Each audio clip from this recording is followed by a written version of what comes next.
नमस्ते दोस्तों। कैसे हैं आप सब। सबसे पहले तो आप सबको क्लास 12th में मोस्ट वेलकम।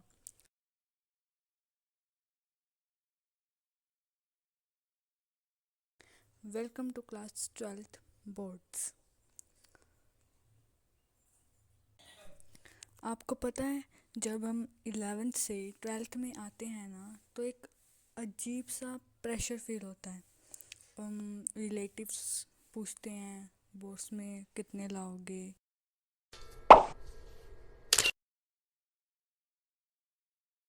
कितने आए हैं। टीचर्स कहेंगे ये साल करियर डिसाइड करेगा। तो बच्चा बहुत ज़्यादा कंफ्यूज हो जाता है इन सब चीज़ों को लेकर। तो आज ये वीडियो, एक तो जो हमारी 5 अप्रैल को फर्स्ट क्लास आ रही है उसके रिलेटेड, और आपकी ये सब कंफ्यूज़न दूर करने के लिए लेकर आई हूँ स्टडी हब कॉमर्स चैनल पर free syllabus intro. 12th commerce हमारी लाइफ का सबसे मज़ेदार साल हो सकता है अगर हम सही स्ट्रेटजी से चलें। तो आज की ये वीडियो 30 मिनट्स की है और ज़्यादा नहीं जाएगी, 25 to 30 ही रहेगी। और ये 30 मिनट्स आपके आने वाले 365 दिन फिक्स कर देंगे। हम ज़ीरो से शुरू करेंगे। अगर आपको लगता है कि 12th में आपने बस सिर्फ पास होने के लिए पढ़ा है, जहाँ अच्छे नंबर नहीं आए, अच्छी परसेंटेज नहीं ले पाए, तो उसकी कोई प्रॉब्लम नहीं है। हम हर एक चीज़ को बेसिक से शुरू करेंगे। आज हम डिस्कस करेंगे हमारा subject wise plan, road map of 2027 boards 90+ above, हमारा डेली रूटीन, और सबसे बड़ी बात कि 5 अप्रैल को जो हमारी पहली क्लास आ रही है उसमें किस धमाकेदार टॉपिक से शुरू होने वाली है उसकी डिस्कशन भी आपको इस वीडियो में मिलेगी। तो ध्यान से ये 30 मिनट्स आप 1.5x पर इस वीडियो को भी देख सकते हैं, क्योंकि ये आपका रोड मैप है। इसको अच्छे से अपनी कॉपी पेन लेकर बैठ जाइए और इसको अच्छे से अपनी कॉपी में लिख लेना। तो हम डिस्कस करते हैं हमारे +2 के सब्जेक्ट्स के बारे में। तो देखिए, पहले तो आता है हमारी जो कॉमर्स स्ट्रीम है, तो उसमें सबसे पहला सब्जेक्ट आता है अकाउंटेंसी।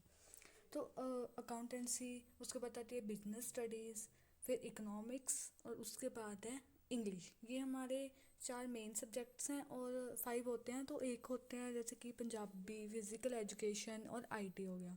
ये आपने ऑप्शंस में क्या रखा होगा, तो इससे वो मैंने नोट डाउन नहीं किया, तो वो आप और देख लेना अपने हिसाब से।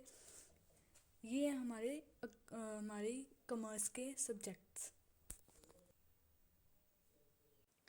अब हम सब्जेक्ट वाइज स्ट्रेटजी देखेंगे। टाइम टेबल वगैरह मैं आपको इस वीडियो में दिखाऊंगी, तो लास्ट तक इस वीडियो में बने रहें। और अगर अभी तक चैनल को सब्सक्राइब नहीं किया तो जल्दी से। तो चलिए सबसे पहले बात करते हैं हमारी अकाउंटेंसी की। तो अकाउंटेंसी, नो रट्टाफिकेशन, only logics. Dear friends, accounts को लोग टफ इसलिए कहते हैं क्योंकि वो जर्नल एंट्रीज की रट्टाफिकेशन लगाने लग जाते हैं, पर हम ऐसा नहीं करेंगे। हम हर एक चीज़ को बेसिक से समझेंगे और जर्नल एंट्रीज खुद बनाएंगे। तो मैं एक एग्जांपल लेती हूँ कि मान लीजिए आपने और आपके किसी दोस्त ने मिलकर एक मोमोज़ की शॉप खोली है। अब जो भी प्रॉफिट होगा आप दोनों के बीच में बटेगा। वो कैसे बटेगा? अगर कोई तीसरा दोस्त शॉप ज्वाइन कर रहा है तो वो कितना पैसा लगेगा, कितनी सैलरी लगेगा। यही है हमारी पार्टनरशिप जो हम सबसे पहले शुरू करेंगे। हम सीखेंगे कि गुडविल क्या होती है। गुडविल मतलब आपकी इज्जत, आपकी रेपुटेशन जो आपकी मार्केट में बनी है। अगर आपके शॉप के मोमोज पूरे शहर में बहुत ज़्यादा फेमस हैं, तो वही आपकी गुडविल है, क्योंकि वो आपकी वजह से फेमस है, क्योंकि आप अच्छा बनाते होंगे, तो इसीलिए तो वो आपकी गुडविल है। तो इस साल हम कंपनी अकाउंट्स भी पढ़ेंगे, शेयर्स और डिबेंचर्स, सब हम इस साल +2 में स्टडी करेंगे। रोज़ हमें अकाउंट्स को 1.5 से 2 घंटा तो देना ही देना है, चाहे इससे ज़्यादा तो पर इससे कम नहीं देना, डेली करनी है। और हर एंट्री के पीछे का लॉजिक ढूंढना है। मैं आपको ऐसे फॉर्मेट सिखाऊंगी कि बैलेंस शीट हमेशा टैली होगी। तो अब मैं बात करती हूँ अकाउंटेंसी की स्ट्रेटजी की। तो देखो, अकाउंटेंसी जो है ना, वो हमारा प्रैक्टिकल सब्जेक्ट है, जो सिर्फ प्रैक्टिस करनी। जितनी आप अकाउंट्स में प्रैक्टिस करोगे उतने उससे ज़्यादा आपके नंबर आएंगे। तो आगे टारगेट। सबसे पहले आपको ना अपना टारगेट लिख कर रखना होगा कि हाँ, कि आपको इतने सब्जेक्ट्स, हर एक सब्जेक्ट में इतने तो स्कोर करने ही करने हैं। देखो, आगे आए ना आए, अगर वो सोचने बैठ गए ना तो होगी पढ़ाई। तो ये सोचो कि हाँ, कि नहीं, हमें इतने तो लेने ही लेने, अपना अपना 100% देना है। कि आगे आए या ना आए वो बात की बात है, अपना तो 100% दो। कि ये ना हो कि आप 100% दे नहीं रहे और आप उम्मीद कर रहे हो कि हाँ मेरे इतने से इतने आए, इतने में से इतने आए। नहीं, वो नहीं होगा, ठीक है। तो 20 में से 20 प्रैक्टिकल हो गए, वाइवा वगैरह तो आप अपनी तरफ से 100% करके जाओ, ठीक है। वो आगे प्रैक्टिकल लेने वाले पर डिपेंड करता है ना। तो की फोकस, आगे की फोकस है जो अपने लॉजिक ओवर रोट लर्निंग। मतलब कि रोट मतलब कि लट्टाफिकेशन मत करो, हर एक चीज़ को लॉजिक से समझो। रट्टा मत लगाओ, रट्टा लगाओगे तो भूल जाओगे। देखो, कॉमर्स में क्या होता है कि कॉमर्स में ना ये सबसे बड़ा सक्सेस सीक्रेट है कि जब हम ना किसी चीज़ को रट्टा लगाते हैं तो हम उसे 2 दिन के बाद तो भूल ही जाएंगे, 2-3 दिन तक याद रहेगा, उसके बाद तो हम भूल ही जाएंगे। लेकिन अगर लॉजिक समझ आ जाए तो हम उसे ज़िंदगी भर याद रखते हैं, ज़िंदगी भर नहीं भूलेंगे। तो मैं आपको एक एग्जांपल देती हूँ। समझो कि आपका कल कोई टेस्ट है, इकोनॉमिक्स का लगा लो कि आपको कल इकोनॉमिक्स का टेस्ट है और आपने रट्टा लगा लिया। तो जो वो आपने रट्टा लगाया है ना, वो सिर्फ और सिर्फ टेस्ट तक ही सीमित रहेगा, सिर्फ टेस्ट तक ही याद रहेगा, उसके बाद आप भूल जाओगे। और अगर वही टेस्ट आपने अगर लॉजिक से समझा होता, अंडरस्टैंड किया होता, तो आप उस टेस्ट को एग्ज़ाम तक नहीं भूलोगे। ये सच्ची सीक्रेट है। कभी देख लेना, जब भी आप कोई लॉजिक वाली चीज़ याद करोगे, लॉजिक लगाकर अंडरस्टैंड करोगे, समझोगे, वो चीज़ आपको ज़िंदगी भर याद रहेगी। चल आगे चलते हैं। स्टडी प्लान देखो, अकाउंट्स है, प्रैक्टिस है, तो देखो 1.5 से 2 घंटा तो इसे देना ही देना है। और इसमें देखो, आप 45 मिनट्स अपनी थ्योरी कर सकते हो, जो टाइम बचा है उसमें प्रैक्टिस। देखो, चाहे आपको वो टॉपिक के क्वेश्चंस आते हैं या नहीं आते, आपको वही क्वेश्चंस करने ही करने हैं। आप प्रीवियस ईयर उठा लो, अगर आप मुझे कमेंट कर देना तो मैं आपको प्रीवियस ईयर के क्वेश्चंस भी साथ के साथ, जब मैं क्वेश्चंस प्रैक्टिस करवाऊंगी तो उसके साथ दे दिया करूँगी। आप मुझे कमेंट सेक्शन में ज़रूर बताना कि आपको प्रीवियस ईयर क्वेश्चंस चाहिए, तो कमेंट में लिख देना कि दीदी प्रीवियस ईयर क्वेश्चंस दे दीजिए। ठीक है, आगे चलते हैं। मास्टर पार्टनरशिप फर्स्ट, ये हमारी बुक का फर्स्ट पार्ट है जो कि 36 मार्क्स का वेटेज रखता है। तो ये आपको अच्छे से करना है पार्ट, हम साथ के साथ प्रैक्टिस करते जाएंगे काफ़ी क्वेश्चंस की, ठीक है। उसके बाद आता है सक्सेस मंत्र। देखो, बैलेंस शीट। कई बच्चों के क्या होता है ना कि हम अगर आंसर तो आ जाता है, जैसे कि हमें सारे कंसेप्ट मेथड सब आता होता है, बट हमारी बैलेंस शीट है ना, वो आखिर में जाके होती ही नहीं है। कभी आंसर ही नहीं आता। तो देखो, अब आपके साथ ऐसा नहीं होगा। बस है ना, अपना सिर्फ और सिर्फ प्रोसेस पे ध्यान दो कि आपकी कैलकुलेशन ना गलत हुई हो, आपने कोई मेथड ना गलत लगा दिया हो, या आपको उस कंसेप्ट में क्लैरिटी ना हो, आपने कुछ ऐसे ही कर दिया ना, तो ये सब ना हो, ठीक है। बात करते हैं हम बिजनेस स्टडीज़ की। Business studies equal to real examples. तो बहुत से लोग कहते हैं कि ये जो बिजनेस स्टडीज़ है ये तो बस थ्योरी है, एग्ज़ाम के 1 दिन पहले रटेंगे हो जाएगा, बट ऐसा नहीं है। वो बच्चे ये सबसे बड़ी गलती करते हैं। मैंने बताया ना आपको कि रेक्टिफिकेशन से याद नहीं रहता, वही सब। तो वो क्या एग्ज़ाम तक थोड़ी याद रख पाएंगे, ज़िंदगी में तो भी कुछ काम आना चाहिए ना स्टडी। क्या एग्ज़ाम तक ही सीमित होता है? नहीं ना, आगे भी करियर बनाना है, तो रेक्टिफिकेशन नहीं। बिजनेस स्टडीज़ का मतलब है मैनेजमेंट। एग्जांपल लेते हैं, चलो आपके घर में जब कोई फंक्शन होता है तो जो मदर फादर होते हैं वो सब मैनेज करते हैं कि हाँ खाना कि कौन लाएगा, कौन गेस्ट को संभालेगा, कौन कि इसकी मैनेजमेंट करेगा। तो ये सब भी एक मैनेजमेंट है। हम पढ़ेंगे प्लानिंग, ऑर्गेनाइजेशन, स्टाफिंग पढ़ेंगे, डायरेक्टिंग और कंट्रोलिंग। और मैं आपको जोमेटो और स्विगी के एग्जांपल्स दूंगी कि कैसे वो मार्केटिंग करते हैं। हम एप्पल के एग्जांपल से समझेंगे कि ब्रांड वैल्यू क्या होती है। बोर्ड एग्ज़ाम्स में अब डायरेक्ट क्वेश्चंस नहीं आते, आपको पता ही होगा कि बिजनेस स्टडीज़ में आती हैं केस स्टडीज़। और वो आपको एक सिचुएशन देंगे और आपको मैनेजर बनकर डिसीजन लेना होगा। तो हम बिजनेस स्टडीज़ को एक मैनेजर की नज़र से पढ़ेंगे, एक स्टूडेंट की नज़र से नहीं।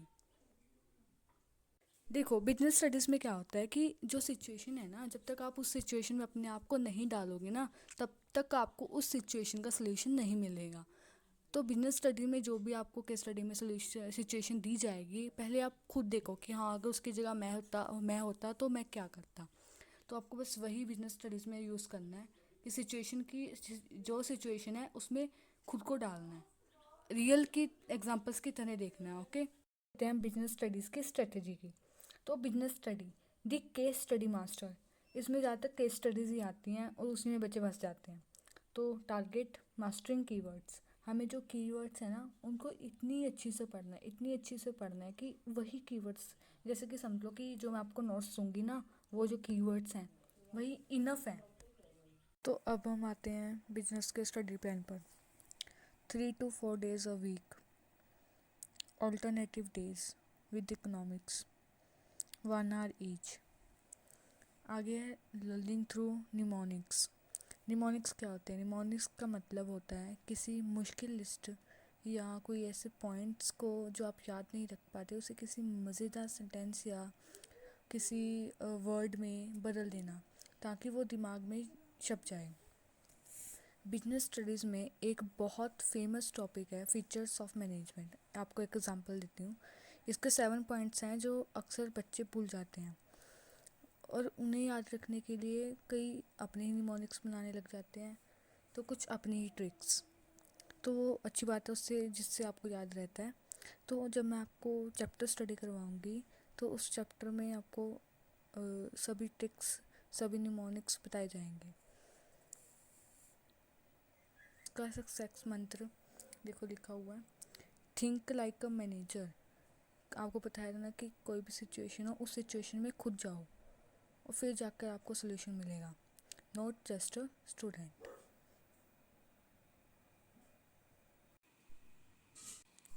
तो अब नेक्स्ट है economics, the power of nation, जिसमें दो दुनिया है, एक है मैक्रो इकोनॉमिक्स, एक है इंडियन इकोनॉमिक्स डेवलपमेंट। तो हम मैक्रो इकोनॉमिक्स में पढ़ेंगे जहां हम देश की बात करते हैं, अपने इंडिया की, जिसमें जीडीपी क्या होता है और जब पेट्रोल के दाम बढ़ते हैं तो हमारी पॉकेट पर क्या असर पड़ता है, कैसे असर पड़ता है, ये सब मैक्रो में पढ़ेंगे हम। दूसरी है इंडियन इकोनॉमिक डेवलपमेंट, ये हमारी कंट्री की जर्नी है, जैसे कि 1947 में हम कहाँ हैं, कहाँ थे और अब हम कहाँ हैं। इसे हम एक कहानी की तरह पढ़ेंगे इकोनॉमिक्स को, जिससे आपको ना ही बोरिंग लगेगी और आपको अच्छे से रिवीजन और याद भी हो जाएगा। तो इकोनॉमिक्स के लिए मेन आपको ग्राफ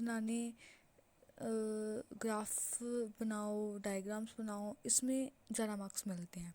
तो मैं आपको ग्राफ्स बनाने की इजी ट्रिक्स बताऊंगी कि आप कभी कंफ्यूज ही ना हो। याद रखना, इकोनॉमिक्स में डायग्राम्स और हेडिंग्स के ही असली मार्क्स मिलते हैं। अब चलते हैं हम इकोनॉमिक्स की स्ट्रेटजी पर, जिसमें पहले है target, clarity in concepts.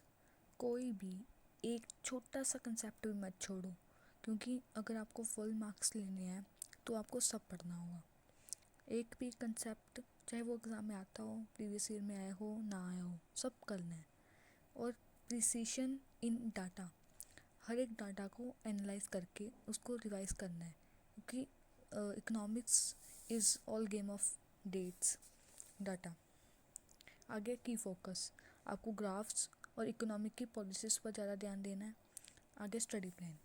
Macro, macro में आपको ज़्यादा से ज़्यादा डायग्राम्स की प्रैक्टिस, न्यूमेरिकल्स की प्रैक्टिस करनी है। और इंडियन इकोनॉमिक डेवलपमेंट में आपको डेट्स वगैरह याद रखनी है, इवेंट्स कब क्या हुआ था, वॉल चार्ट्स याद रखने हैं। आगे focus on high weightage units like income and employment, इन पर जो ये हाई वेटेज चैप्टर्स हैं उन पर ज़्यादा फोकस करना है। उसके बाद है सक्सेस मंत्र। डायग्राम साफ है तो मार्क्स पक्के, अगर आप डायग्राम अच्छे से बना कर आओगे तो आपके मार्क्स कोई नहीं काट सकता। दोस्तों, अब बात करते हैं उस दिन की जिसका हमें इंतज़ार है, 5 अप्रैल, मतलब कि कल। मैं थोड़ी सी ये स्ट्रेटजी वीडियो डालने में थोड़ी देरी हो गई, आई एम सॉरी, बट कल की क्लास पोस्टपोन नहीं होगी, वो कल ही आएगी। मैं शाम के 7 और 8 तक कोशिश करूँगी कि कंप्लीट हो जाए। तो कल को हमारी पहली क्लास शुरू होगी बिजनेस स्टडीज़ की, ठीक है। हम शुरू करेंगे chapter 1, nature and significance of management. मैं कोशिश करूँगी कि इसमें आपको मुझे लगता है कि मैं आपको टॉपिक वाइज करवाती जाऊँ। बाकी आप मुझे कमेंट में बता देना कि मैं आपको वन शॉट दूँ या आपको डिटेल में टॉपिक टू टॉपिक वाइज करवाऊँ, या एक फुल चैप्टर की वीडियो लेकर आऊँ बस, ठीक है। तो आप मुझे बता देना।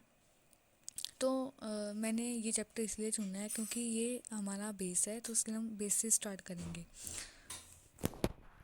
तो अब आप ये बात नोटिस कर लीजिए कि आपको क्या तैयारी करनी है। पहले तो एक नया register, our blue and black pen ले लो, ठीक है। और एक पीसफुल जगह ढूंढ लो जहाँ आप स्टडी कर सको और मेरी वीडियो देख सको। और सबसे ज़रूरी, अपना माइंडसेट पॉजिटिव रखो। ओके, अपना माइंडसेट अभी से बना लो कि कितना टारगेट करना है, वो अपनी कॉपी के फर्स्ट पेज पर लिख के रखो। तो ओके फ्रेंड्स, मैं आप सबके लिए बहुत मेहनत कर रही हूँ। मैं +2 की स्टडी के साथ साथ आपके लिए गुड कंटेंट लेके आ रही हूँ, आपको गुड कंटेंट प्रोवाइड करवा रही हूँ।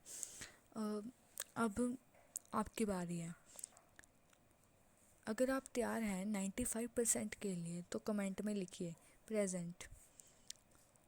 और इस वीडियो को हर कॉमर्स वाले ग्रुप में शेयर कर दो और अपने दोस्तों तक भी शेयर कर दो, तो कि हम कल 5 अप्रैल को क्लास में अब सब आ जाना।